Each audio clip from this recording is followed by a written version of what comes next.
शेवटच्या पायरीपासून सर्वोच्च पायरीपर्यंत जात असताना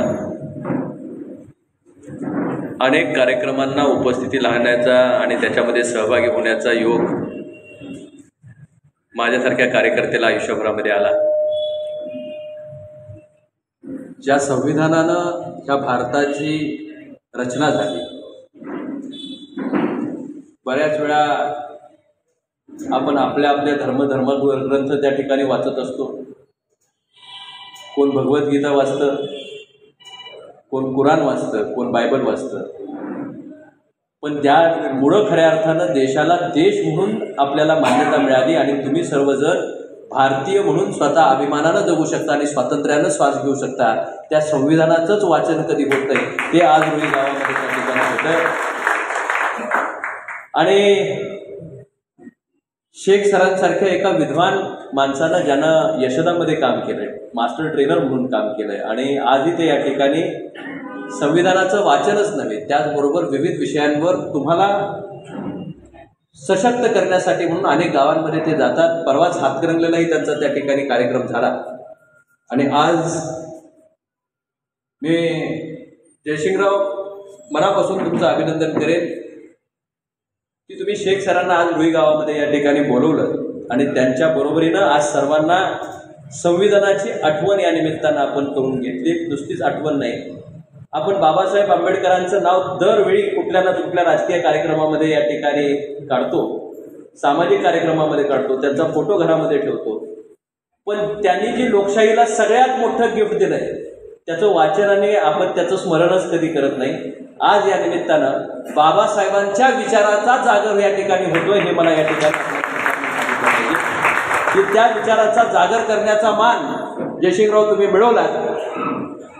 मला बऱ्याच वेळा वेगवेगळ्या पद्धतीची स्वप्न पडतात. आज जयसिंग सकाळी स्वप्नात आली होती.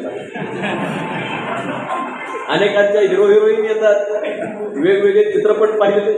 म्हणजे झपाटे सर अशा वेळी एखाद्या कार्यक्रमाला येत असताना मला पहिल्यांदाच राजकीय आयुष्यामध्ये कुठं ना कधी हनुमानाची समोर एका हातामध्ये गदा, खोटं बोलली तर गदा डोक्यात पडेल. मी मुद्दामून या ठिकाणी सांगेन, कधीही राजकीय कार्यक्रमात येताना मला कुठला कार्यकर्ता आजपर्यंत स्वप्नात आले, मला जयसिंग का स्वप्नात आला हे मला आतापर्यंत समजलं नाही. पण इथं आल्यानंतर मला त्याचं जाणीव झाली की लक्ष्मण ज्यावेळी मूर्छित पडला होता त्यावेळी संजीवनी बुटी कुठं आहे ते त्या ठिकाणी कोणालाच माहीत नव्हतं. तुमच्या हनुमानाच्या हातावर तो द्रोणागिरी पर्वत आहे, पण संजीवनी बुटी ही त्या द्रोणागिरीवर आहे आणि ती गेल्या वंचित पडलेल्या जर लक्ष्मणाचा प्राण वाचवायचा झाला तर त्या ठिकाणी त्याला दिली पाहिजे. संविधान हे आपल्यासाठी द्रोणागिरी पर्वत आहे आणि त्याचमधली संजीवनी बुटी जी या ठिकाणी आहे ती या ठिकाणी माहितीचा अधिकार आहे. तुम्ही जर त्या अधिकाराचा योग्य वापर केला, बुटी ओळखायला शिकला. आपण आपल्याला ओळखत नाही, ते संविधानाचं वाचन केलं, त्यातलं शेवटचं वाक्य अत्यंत महत्वाचं आहे. कुणाला तुम्ही ते संविधान प्रत त्या ठिकाणी समर्पित करता किंवा वाचन झाल्यानंतर सांगता स्वतःप्रती. आपण शेवटचं वाक्य त्यातलं अत्यंत महत्वाचं आहे. तुम्ही दुसऱ्याला सांगत नाही, तुम्ही हे स्वतःसाठी सांगता आणि भारतीय संविधान तुम्ही स्वतःला अर्पित करता. मी ज्या सभागृहामध्ये काम करायला सुरुवात केली, मी आता नावं घेण्यामध्ये जर गेलं तर माझं ट्युनिंग तुटेल म्हणून मी त्या विषयामध्ये त्या ठिकाणी जात नाही. ज्या सभागृहामधनं मी राजकारणाची सुरुवात केली ती लोकशाहीची पहिली पायरी ग्रामपंचायतीपासून लोकसभेपर्यंत त्या ठिकाणी गेलो आणि आज 75 वर्ष आपल्या लोकशाहीला त्या ठिकाणी पूर्ण होत आहेत. जगाच्या पाठीवरची सर्वात मोठी लोकशाही आपल्याला या ठिकाणी भारतवर्षाला लाभलेली आहे. जगाच्या पाठीवरची सर्वात मोठी लोकसंख्या भारताची असल्यामुळे ती सर्वात मोठी लोकशाही आहे. आता लोकसंख्या वाढली त्याप्रमाणे लोकशाहीची प्रगल्भता त्या ठिकाणी वाढली पाहिजे. एखादी गोष्ट तुम्ही घरामध्ये एखादं यंत्र घेतलं किंवा टीव्ही घेतला तर त्याच्यावर रिमोट कंट्रोल येतं आणि किंवा एखादा मोबाईल घेतला तर त्याच्यावर एक पुस्तक दिलेलं असतं, त्याला मॅन्युअल म्हणतात की ते मोबाईल कसा ऑपरेट करावा एवढंच आपण त्या ठिकाणी त्या मॅन्युअलमध्ये त्याची देखभाल कशी करावी, दुरुस्ती कशी करावी, त्याच्याबद्दलचं प्रिकॉशन करावं असं प्रत्येकाला दिलं. किती जणांनी आतापर्यंत प्रत्येक जण मोबाईल वापरतो, ते मॅन्युअल किती जणांनी वाचलंय? तसलं आपल्या संविधानाचं झालंय. आपल्याला दिलेलं इतकं मोठं त्या ठिकाणी व्रत तितक्या मोठ्या व्रताचं मॅन्युअल म्हणजे खऱ्या अर्थानं ते संविधान आहे, ते वाचायचाच वेळ आपण कधी काढलेला नाही. काय नेमकं त्यामध्ये लिहिलं हे आपण समजून घेतलं नाही. आपले मूलभूत अधिकार काय आहेत हे आपण समजून घेतलं नाही. आपली कर्तव्य काय आहेत हे आपण समजून घेतलं नाही. समाजाप्रती आपली बांधिलकी काय असली पाहिजे. भारत देश जो निर्माण झाला हा तुम्ही आम्ही तयार झालेले भारत देशाचे नागरिक, ह्या प्रत्येकाची जबाबदारी काय आहे हे प्रत्येक माणसानं जर ओळखलं, भारत देश एका कुणामुळे नाही तर तुम्हा माझ्यामुळं, खऱ्या अर्थानं प्रत्येक माणसामुळं, प्रत्येक स्त्रीमुळं, प्रत्येक लहान मुलामुळं, खऱ्या अर्थानं इथल्या असणाऱ्या प्रत्येक जीव मात्रामुळं खऱ्या अर्थानं भारत देशाची एक वेगळी परंपरा आणि ओळख या ठिकाणी आहे. परत जरा 2 मिनिटांना वाटा, 2 मिनिटांनी वाटा. आणि ती ओळख आपण समजून घेऊन पुढच्या पिढीपर्यंत नेली पाहिजे. माहितीचा अधिकार याच्यावर बोलण्याची संधी मला लोकसभेमध्ये एकदा मिळाली. मी सर त्याचं क्लिप तुम्हाला पाठवून देतो. मी या विषयावर या ठिकाणी ज्यावेळी अमेंडमेंट्स होतात त्यावेळी खासदार म्हणून आम्हाला त्यामध्ये काय सुधारणा केल्या पाहिजेत याच्या बाबतीत त्या ठिकाणी बोललं झालं. हे दुर्धारी शस्त्र आहे. वापरायचं कसं? वरदान परमेश्वर देतो, एखाद्याला शक्ती देतो. त्या शक्तीचा वापर त्याला चांगल्यासाठी करायचा. चांगल्यासाठी केला तर तो हिरो होतो, वाईटासाठी केला तर विलन होतो. माहितीचा अधिकार मिळणारी माणसं त्याचा वापर काय करतात याच्यावर हे शस्त्र दिलंय. पण त्या शस्त्राचा बघून साहेब वापर करताना कुणाच्या रक्षणासाठी, स्वतःच्या अधिकाराच्या रक्षणासाठी, दुसऱ्याचं संरक्षण करण्यासाठी, का एखाद्याचा वध करण्यासाठी आणि त्याचा बळी पाडून आपण त्याच्या टाळूवरचं लोणी खाण्यासाठी, यापैकी तुम्ही काय निवडता याच्यावर त्या शस्त्राचा उपयोग या ठिकाणी ठरत असतो. आज या ठिकाणी ही यंत्रणा आपण उभी करतोय, मला मनापासून अभिनंदन शेख सरांचं करायचं आहे की या निमित्तानं कितीतरी गोष्टी अशा प्रकार ज्योतीमध्ये माहितीच्या अधिकारामुळे आल्या की ज्या कधीच तुमच्या समोर आल्या नसत्या. चाप ओढणं म्हणतात की नाही एखाद्याला, तर चाप ओढण्यासाठी खऱ्या अर्थानं कुणीतरी बांध घालावं लागतो आणि त्या बंधनात तो काम करतोय की नाही.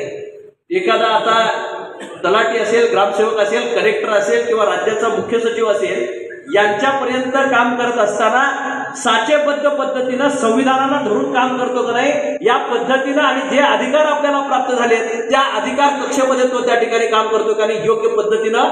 तुम्ही दिलेल्या कष्टाच्या पैशाचं नियोजन, खासदार, आमदार, मंत्री हे कोणामुळे होतात? तुमच्यामुळे होतात. ह्या संविधानिक व्यवस्थेमुळे त्या ठिकाणी होतात. हे कुणी आभाळात पडलेले नाहीत. या व्यवस्थेनं तयार केलेलं जर प्रोडक्ट चुकीचं वागत असेल, मग ते प्रशासनातलं असेल किंवा लोकशाही पद्धतीनं तयार झालेलं असेल, त्याला चाप ओढलाच पाहिजे. आणि ते शस्त्र लोकशाहीनं, संविधानाच्या रूपानं आणि त्याचबरोबर ह्या खऱ्या अर्थानं माहितीच्या अधिकाराच्या रूपानं प्रत्येकाच्या हातामध्ये दिलंय.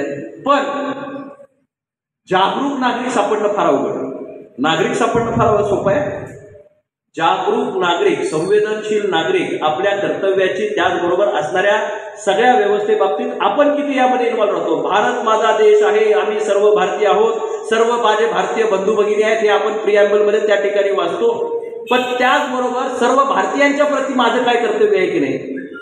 नुसतं भाऊ बहीण म्हणायचं आणि त्याच्यानंतरचं आपलं कर्तव्य काही समजायचं नाही. एखाद्या शेजारच्या घरी काहीतरी झालं असेल तर माझ्या घरापर्यंत जोपर्यंत येत नाही तोपर्यंत त्याच्याकडे लक्ष द्यायचं नाही. ही प्रवृत्ती खऱ्या अर्थानं भारत देशाला पुढे घेऊन जाणार नाही. एकमेकाच्या हाताला हात धरून ज्यावेळी प्रत्येक भारतीय नागरिक काय करावं लागतं राष्ट्र मोठं करायला, प्रत्येकानं आपलं काम प्रामाणिकपणे करणं. शेतकऱ्यांना आपलं काम प्रामाणिकपणे, शेतमजुरांना आपलं काम प्रामाणिकपणे, सफाई कर्मचाऱ्यांना, ग्रामपंचायत सदस्यांना, लोकसभेच्या सदस्यांना आपल्याला नेमून दिलेलं काम वेळेमध्ये आणि प्रामाणिकपणे आपण जर या ठिकाणी करत राहिलो, राष्ट्र मोठं होण्यामध्ये काही अडचण नाही. 100 कोटीच्या जनतेनं जर ठरवलं की जगाची महासत्ता देशाला करायचं तर ह्या देशाला कुणीही मागं थांबू शकत नाही, फक्त आपण ठरवत नाही. अच्छे दिन आने वाले, ऐकायला मला वाटतं शब्द, पण ते आणण्यासाठी राबायचं कोणी एकट्याने. प्रत्येकाची ही जबाबदारी आहे की चांगले दिवस फक्त आपल्या कुटुंबासाठी नाही, सगळ्या व्यवस्थेसाठी आले पाहिजे. त्यामध्ये आपण सहभागी झालो पाहिजे. सरांनी मगाशी मला सांगताना सांगितलं की कितीतरी आपल्या नाऱ्यांच्यासाठी म्हणून त्यांनी एक दालन त्या ठिकाणी तयार केलं. त्या ताई त्या ठिकाणी, त्या बहिणी त्या आल्या, तर त्यामधल्या या ठिकाणी काम करणाऱ्या सगळ्या मोटिवेटेड महिला आहेत. आपल्या आयुष्यामध्ये आपल्यापेक्षा पलीकडे बघायला जी माणसं शिकतात. जयसिंगचं मला कौतुक काय की तो आपल्यापुरता भांडत नाही. आपल्यापुरतं भांडला असतं तर लय मोठा झाला असतं. आपला स्वार्थ सोडून इतरांच्यासाठी सुद्धा जो भांडत असतो आणि तो त्यांच्या न्याय हक्कासाठी भांडत असतो. काही वेळा प्रत्येकाला भांडायची शक्ती नसते असं आपल्याला या ठिकाणी वाटतं, पण परमेश्वर ती शक्ती प्रत्येकाला दिली असते. हत्यारही प्रत्येकाकडे दिली असते, त्याची माहिती नसते. माहिती मिळणं हा सुद्धा एक फार मोठा या ठिकाणी आपल्या सगळ्या व्यवस्थेतला आधार आहे. आता जे सर देत आहेत की तुम्हाला त्याची माहिती देणं हे आहे, हे तुमचं आहे, हे तुमच्यासाठी आहे. Government of the people, by the people आणि for the people of India. ही लोकशाही कोणाची आहे? तुमची आहे. लोकांनी स्थापित केलेली, लोकांच्यासाठी आणि लोकांनी चालवलेली लोकशाही खऱ्या अर्थानं लोकाभिप्रेत असणारी लोकशाही चालली पाहिजे की नाही. आज 75 वर्ष अभिनव झाली आपण लोकशाहीमध्ये या ठिकाणी जगतोय. जगाच्या पाठीवरची सर्वात मोठी एक 5वी अर्थव्यवस्था म्हणून भारत देश या ठिकाणी आज स्थापित आहे. तुम्ही गुगलवर सहज टाका की भारत कुठं आहे, तर जगाच्या पाठीवरची 5वी मोठी अर्थव्यवस्था आज भारत देश बनलेला आहे. पर कॅपिटा इन्कम हळूहळू वाढत जाईल, दर मानवी उत्पन्नामध्ये हळूहळू भविष्यामध्ये बदल होत जाईल. पण देश समृद्ध होतो, देशातला नागरिकही समृद्ध झाला पाहिजे. प्रत्येकाच्या जीवनमानामध्ये आता बदल या ठिकाणी झाला पाहिजे. जगभरामध्ये या ठिकाणी आज आपल्याकडे बघण्याचा दृष्टिकोन बदलतोय. G20 सारखं समिट इथं होणं म्हणजे आम्हाला काय मिळालं असं आपण बघतो. तुम्ही जग ज्यावेळी आपल्याकडे बघायला चालू करतं, चंद्रयान 3 गेलं म्हणजे आम्हाला काय त्याचा फायदा होणार आहे या ठिकाणी आपण विचार करतोय. ज्या देशामध्ये सुई सुद्धा तयार होत नव्हती, त्या देशाचं चंद्रयान आज चंद्रावर जाऊन पोहोचलंय. अनेक देशांनी प्रयत्न करून बघितले पण त्यांना जाता आलं नाही. अनेक देशांच्या झेंड्यावरती चंद्र आहे, पण आमचा झेंडा चंद्रावरती लावण्याचं काम सर्व माणसांनी, भारतीय नागरिकांनी, जात धर्म पलीकडे या ठिकाणी जाऊन या ठिकाणी लोकांनी केलं. आणि खऱ्या अर्थानं एक वेगळा लौकिक भारतवर्षाचा या ठिकाणी तिथं जाऊन या ठिकाणी लागला. ज्यावेळी पूर्वी राकेश शर्मा अंतरिक्षामध्ये गेले त्यावेळी इंदिरा गांधींनी त्यांना विचारलं होतं, तुम्हाला माझा भारत कसा दिसतो, आपला भारत कसा दिसतो. त्यावेळी त्यांनी सांगितलं होतं, सारे जहां से अच्छा हिंदोसिता हमारा. ज्या भारताला सर्वात जगातला सुंदर देश म्हणून वर्ण या ठिकाणी पाहिल्यानंतर आपल्या भूमिपुत्राला वाटलं की हा सर्वात देश सुंदर आहे. तो नुसता नकाशानं सुंदर नाही, तो भौगोलिकदृष्ट्या, सामाजिकदृष्ट्या सगळ्या पद्धतीनं समृद्ध झाला पाहिजे. याच्यासाठी आपण भारतीय म्हणून काय योगदान देतो, माझ्यासाठी सरकारनं काय केलं हे अनेक वेळा आपण विचारतो. देशानं माझ्यासाठी, आपल्यासाठी काय केलं हे अनेक वेळा आपण अधिकार म्हणून या ठिकाणी विचारतो. पण त्याचबरोबर मी देशासाठी काय केलं एकदा स्वतःला विचार. प्रत्येकानं जर आपल्यापाशी एकदा एक प्रश्न स्वतःला विचारला की मी माझं कर्तव्य जर पार पाडत असेल व्यवस्थित, गुरुजी तर निश्चितपणे या ठिकाणी सांगेन प्रत्येकाचा देश आहे. आपल्याला आई जन्माला आल्यानंतर या ठिकाणी ज्यावेळी आपले काय म्हणून बाळ जरा जरा शिकायला चालू होते त्यावेळी विचारायला चालू करतोय की बाई काय आहे माझं. आई म्हणजे काय माहितीये का, एक्सपिरियन्स सेंटर. एखाद्या गोष्टीचा एक्सपिरियन्स आहे, त्याचा पहिला स्पर्श कसा असतो, तो आईचा स्पर्श तुम्हाला झालेला असतो. ती दिवा एखादा लुकलुकत असेल तर बाळ जाऊन त्याला हात लावायचा प्रयत्न करतं. आई म्हणते गरम आहे तिकडे जाऊ नको, दिवा भाजेल. भाजलेलं कळत नाही, पण मग एक दिवस आई हळूच जरासं बोट त्याच्या जवळ घेते, त्याला चटका जरासा बसतो. पण त्या बाळाला लक्षात येते की हा म्हणजे काय, हा या शब्दाचा अर्थ, शब्दाचे अर्थ त्या ठिकाणी काही वेळा जाणीवा जाग्या झाल्याशिवाय होत नाही. धैर्यशील माने किती बोलतोय, आता सर तुम्हाला किती सांगतात, याच्यापेक्षा तुम्हाला जाणीव कधी होती, त्या जाणीवेतनं आपण माणूस शिकत असतो. आणि त्या जाणीव जागृतीचं काम कोण करतंय, तर हीच माणसं समाजामध्ये निष्पक्षपणे, त्यांचा स्वतःचा स्वार्थ काय असत नाही, त्यांना समाज जागरूक करायचा असतो. आणि त्या निमित्तानं आज सगळ्या व्यवस्थेला जागरूक करण्याचं काम सर आणि त्यांचे सहकारी या ठिकाणी प्रत्येक गावामध्ये या ठिकाणी जाऊन करतात. 2002 का 5 साली, किती साली आपल्याला अधिकार मिळाला,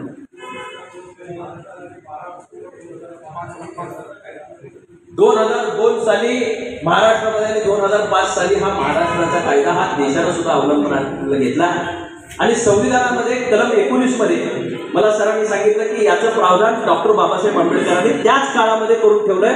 कारण देशाचे मालक खासदार, आमदार किंवा मंत्री नाहीत, देशाचे मालक ह्या देशाचे नागरिक आहेत. आणि त्याला उत्तर देणं ह्या खासदार आमदारांच्या पासून ते असणाऱ्या प्रशासनातल्या शेवटच्या आणि सर्वोच्च अधिकाऱ्यांच्या पर्यंत सगळ्यांची अकाउंटेबिलिटी आहे.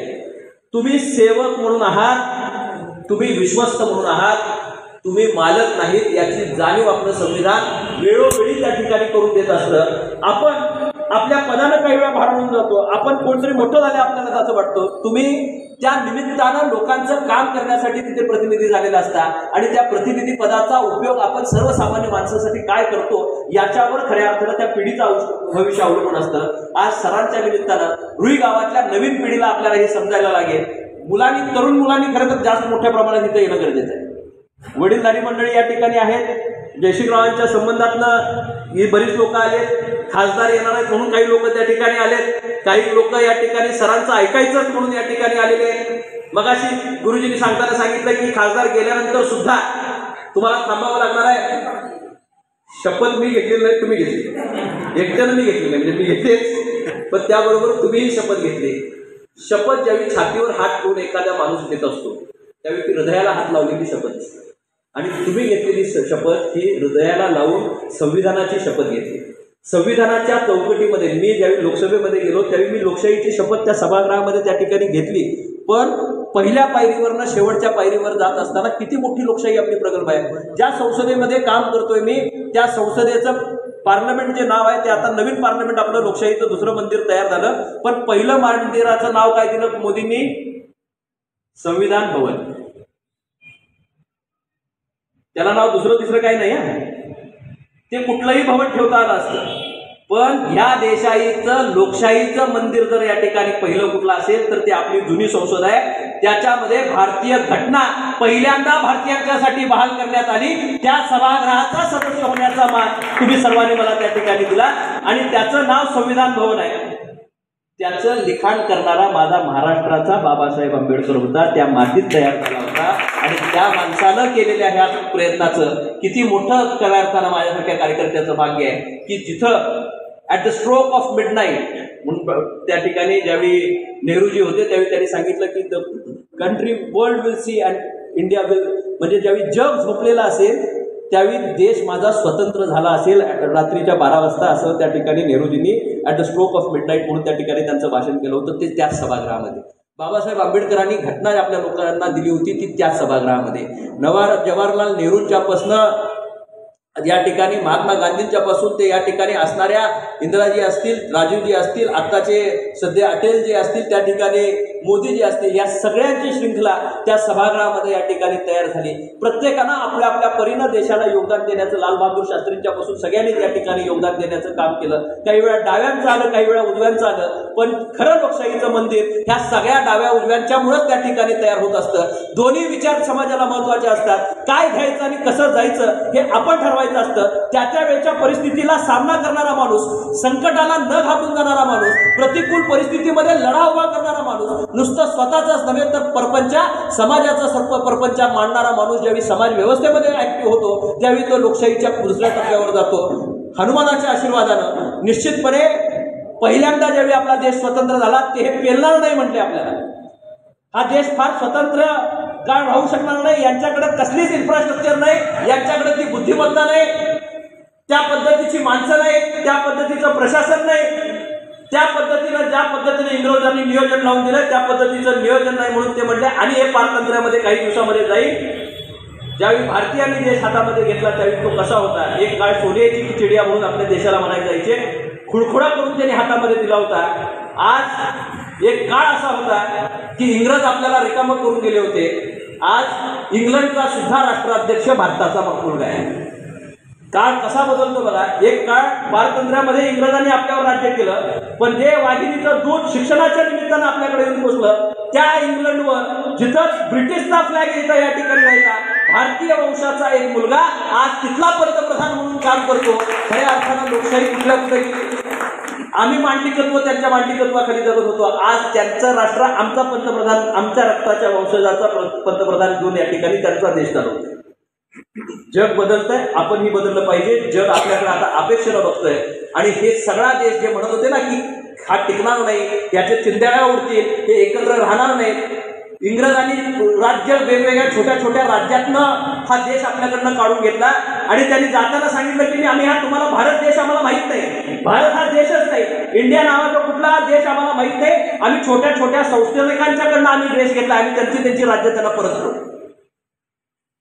आणि ती राज्यांच्यामध्ये भांडणं लागतील आणि हा देशच कधी होणार नाही त्यांच्या पाठीमागची चाल होती. पण त्या काळामध्ये त्या चालीला आपल्या लोकांनी त्या ठिकाणी ओळखलं आणि वल्लभभाई पटेल असतील आणि त्यावेळेच्या या ठिकाणी लोहपुरुष म्हणून त्यांना ओळखलं जातं. ह्या सगळ्या राज्यांना एकत्रपणे सांगितलं की तुम्ही भारत म्हणून आता आपल्याला एकत्रपणे पुढे जायचंय आणि त्याला सगळ्यांना एका धाग्यामध्ये बांधण्यासाठी कुठला गोष्ट उपयोगाला आली असेल, हा भारताचे तुकडे कधी फू झाले असते जर बाबासाहेब आंबेडकरांनी हे संविधान आपल्याला दिलं नसतं. तर इंग्रजांचं स्वप्न भंग झालं ते फक्त बाबासाहेबांनी दिलेल्या संविधानामुळं हा अखंड देश अखंड ताकदीनं जगाच्या पाठीची सर्वात मोठी लोकशाही म्हणून आज दिमागानं या ठिकाणी पुढे जातो आणि जगा आपला परचम मानायला लागलाय. इतकी ताकद खऱ्या अर्थानं 75 वर्षामध्ये या ठिकाणी आपण तयार करू शकलो. आज 100व्या वर्षाकडे जात असताना नुसतं 100व्या पोहोचलो म्हणून आनंद व्यक्त करायचं कारण नाही, पण जे अब्दुल कलामांनी पाहिलेलं स्वप्न आहे की ह्या देशाला जगाच्या पाठीवरची महासत्ता करायची आहे, ते जर करायचं झालं तर संविधान समजून घ्या, संविधानाचा चौकटी समजून घ्या, तुमचे अधिकार समजून घ्या. मी सरांच्याकडनं स्पेशल ट्युशन घेणार आहे त्याची. सरांना मी घरी बोलवणार आहे आणि त्यांच्याकडनं वस्तुपाठ याचा माझे जे प्रश्न आहेत ते मी या ठिकाणी त्यांच्याकडनं समजून घेणार आहे. लोकप्रतिनिधी झाला म्हणजे तो स्वयंपूर्ण आणि संपूर्ण असतो असं नाही, त्याला सगळ्याचं ज्ञान असतं असं नाही. प्रत्येक वेळा तुम्हाला स्वतःला अपग्रेड करावं लागतं. कायद्यामधले नवीन आम्ही कायदे करत असतो, पण कायद्याची अंमलबजावणी ग्राउंड लेवलला काय होते हे समजून घ्यावं लागते. त्याचे चांगले आणि वाईट परिणाम लोकांच्या मध्ये काय हे समजून घ्यावं लागतं आणि मग त्याच्यामधल्या दुरुस्त्या परत लोकसभेमध्ये त्या ठिकाणी मांडाव्या लागतात. खासदार किती गावागावापर्यंत पोहोचतो हे खासदाराचं कामाच्या रूपानं तो पोहोचला पाहिजे, पण प्रत्यक्षात त्याचं काम कायदेमंडळामध्ये काम करायचं आहे की ज्याच्या माध्यमातून संवैधानिक प्रक्रियेमध्ये खासदाराचं योगदान काय आहे आणि माझा खासदार तिथं माझे प्रश्न मांडतो की नाही हे बघणं आपलं या ठिकाणी काम आहे. आपण गल्लीत बघतो, दिल्लीत सुद्धा काय चाललंय याच्याकडे आपलं लक्ष पाहिजे. ग्रामपंचायतीमध्ये आपण काम कसं होतं हे पाहतो, पण लोकसभेचं काम कसं चाललंय, माझी मतं माझा लोकप्रतिनिधी मांडतो की नाही, माझे प्रश्न मांडतो की नाही, त्या विषयाला हात घालतो की नाही.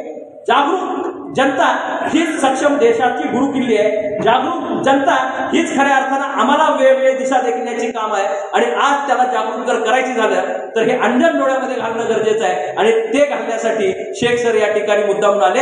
मला त्यांचं खरं तर ऐकायचं होतं, पण पुढचे कार्यक्रम असल्यामुळं खासदार एक गडी आणि 12 भानगडी बाकीच्या नाहीत कामाच्या या पूर्ण करण्यासाठी म्हणून मला एकाच ठिकाणी बरेच व्याप एकावी करावे लागतात. त्यामुळं ते करण्याची परवानगी आपल्याला या ठिकाणी घेतो. मला पुढे युवी गावात काही लोक या ठिकाणी वाट पाहत आहेत, पण असा कार्यक्रम होणं प्रत्येक गावामध्ये गरजेचं आहे. शाळेपासून हा सुरुवात झाला पाहिजे. कळत्या वयामध्ये पहिल्यांदा आपण सगळं सांगतो. आईला ज्यावेळी सांगायला चालू करेल त्यांनी हा आपण आई सांगते कशी, हे बाबाचं तुझं घर तुझ्या आज्यानं करून ठेवलं हे तुझं आहे, तो ट्रॅक्टर दारात उभा राहिलाय तो तुझा आहे, ती पलीकडं मोटरसायकल लावली ती तुझी आहे, पलीकडे जी जमीन दिसते वावर जे सगळं दिसतंय ते तुझ्या बाप दाद्यापासून केलं हे तुझं आहे. पण ती आई सांगतच नाही हे देश तुझा आहे. जोपर्यंत आई सांगत नाही पहिल्यांदा हे बाकीचं सगळं कुणाचं आहे मला माहित नाही, हा देश तुझा आहे, इथनं सुरुवात झाली पाहिजे. आणि त्या देशानं तुला हे सगळं दिलंय हे ज्यावेळी प्रत्येक आई घरामध्ये मुलाला सांगायला चालू करेल, मुलीला सांगायला चालू करेल, त्यावेळी भारताच्या विषयीचं प्रेम प्रत्येक हृदयामध्ये जागृत व्हायला चालू करेल. माझं काय तर पहिला मूल गेल्यानंतर शाळेत म्हणेल ते घर गाडी बंगला हे माझं म्हणण्यापेक्षा भारत देश माझा आहे हे ज्यावेळी या ठिकाणी प्रत्येक नागरिक म्हणायला चालू करेल त्यावेळी खऱ्या अर्थानं भारताचा पंचम हा जगाच्या पाठीवर पुढे गेल्याशिवाय राहणार नाही. आणि त्याची सुरुवात रुईकरांनी केली याचा मला मनापासूनचा अभिमान आहे. जयसिंग तुम्ही जे केलेलं काम आहे त्याचं मनापासून मी अभिनंदन या निमित्तानं करतो. स्वप्नात आलेला जयसिंग का आला असेल याचं उत्तर मला या कार्यक्रमाच्या शेवटी या ठिकाणी मिळालं. आणि या कामाच्या निमित्तानं हनुमानाचं हे देऊळ जे आहे हे माझ्या आईने बांधलेलं आहे. त्यावेळी वैनीसाहेब खासदार असताना हॉल दिला होता आणि तिथं संविधानाची चर्चा होती. हनुमान पाहतोय, द्रोणागिरी त्याच्या हातात आहे. आता संजीवनी बुटी सर तुम्हाला देतील, मी द्रोणागिरी फक्त आणून ठेवलंय, मला संजीवनी बुटी कुठं आहे माहिती नाही. ती संजीवनी बुटी सरांच्या पाशी आहे, ते तुम्हाला त्या ठिकाणी बरोबर ते त्या ठिकाणी सांगतील. त्याचा उपयोग आपल्या जीवनामध्ये कसा करून घ्यायचा, चांगल्यासाठी कसा करून घ्यायचा, याची दुकानदारी होऊ नये याचीही काळजी आपण या ठिकाणी सर घेणं गरजेचं आहे. काही लोक लोकशाहीची थट्टा मांडून याच्यावर सुद्धा आपली घरं कशी चालतील, ब्लॅकमेलिंगचा धंदा कसा होईल, याचा सुद्धा एक व्यवसाय म्हणून वापर कसा होईल याच्याकडे काही लोक या ठिकाणी काम करतायत. त्या मुठभर लोकांच्या मुळे ह्या अधिकारावर कुठं वाईटपणानं बघण्याची गरज नाही. जसा त्याला माहितीचा अधिकार आहे तसा तुम्हालाही आहे. तुम्हाला तो कळाला की दुसरा तुम्हाला ब्लॅकमेल करू शकत नाही. प्रत्येकापाशी ते शस्त्र आहे आणि ते संविधानाचं शस्त्र कुणा एकट्यासाठी नाही, सर्व लोकांच्या साठी या ठिकाणी आपल्या बाबासाहेबांनी करून ठेवलंय. त्यामध्ये भेदभाव केलेला नाही. संविधानाच्या चौकटीची ताकद आता तुम्हाला जाणवेल आणि ती ताकद तुमच्या आयुष्यभरासाठी शिदोरी म्हणून पुरेल, पुढच्या पिढीला ते कामाला येईल. एवढंच या निमित्तानं सांगतो. संसदेचा सदस्य म्हणून, ग्रामपंचायत सदस्य टू संसदेचा सदस्य, याच्यापर्यंतचा बाळासाहेब मानेंचा प्रवास होता. तोच प्रवास जिल्हा परिषदेचा सदस्य, जिल्हा परिषदेचा उपाध्यक्ष आणि लोकसभेचा सदस्य होण्याचा मान आपण सर्वांनी दिला. पण लोकशाही किती प्रगल्भ आहे हे मला तिथं गेल्यानंतर कळलं. अनेक विद्वान लोकांची चर्चा आली, ज्यांना टीव्हीवर पाहायचो त्यांना जवळ बसून पाहण्याची, त्यांना ऐकण्याची, त्यांच्याबरोबर संवाद साधण्याची आणि मैत्री करण्याची संधी त्या निमित्तानं मिळाली. जगा या ठिकाणी ठेवणं पडेल इतकं व्यासपीठ आपण मला मिळवून दिलं. पण त्या व्यासपीठाचा फायदा मला माझ्यासाठी नाही तर माझ्या सर्वसामान्य माणसासाठी कसा करता येईल याच्यासाठी माझा दिवसरात्र प्रयत्न चालू असतो. आणि तो प्रयत्न परमेश्वर कृपेनं हळूहळू पुढे जात राहील. कोरोनाच्या काळानंतर आता एक नवीन दिशेनं आणि ताकदीनं आपण पुढे जातोय. परमेश्वराच्या आशीर्वादानं ते काम माझ्या हातनं घडत राहावं एवढी परमेश्वर चरणी प्रार्थना करो. तो रुईकरांचे आशीर्वाद माझ्या पिढ्यानपिढ्या आमच्या कुटुंबाच्या पाठीचे आहेत. माने साहेब असतील, माने वहिनी असतील आणि आज धैर्यशील माने 2 विकास कामाची उद्घाटन आपण या गावामध्ये केली आणि आज इथं येण्याची संधी या निमित्तानं मिळाली. जयसिंगराव 3-4 वेळा माझ्यासाठी तारखेला आले होते. सप्टेंबर महिन्यात मला वाटतं तो दिवस होता 28 सप्टेंबर. 28 सप्टेंबरलाच खऱ्या अर्थानं माहितीचा अधिकार दिवस राष्ट्रीय पातळीवर आंतरराष्ट्रीय पातळीवर होता. पण तुमचा माहितीचा अधिकार आजच व्हायचा होता. आणि ज्यावेळी तुमच्याकडे अधिकार येतो, अधिकार जबाबदारीसह येतो, कर्तव्यासह येतो.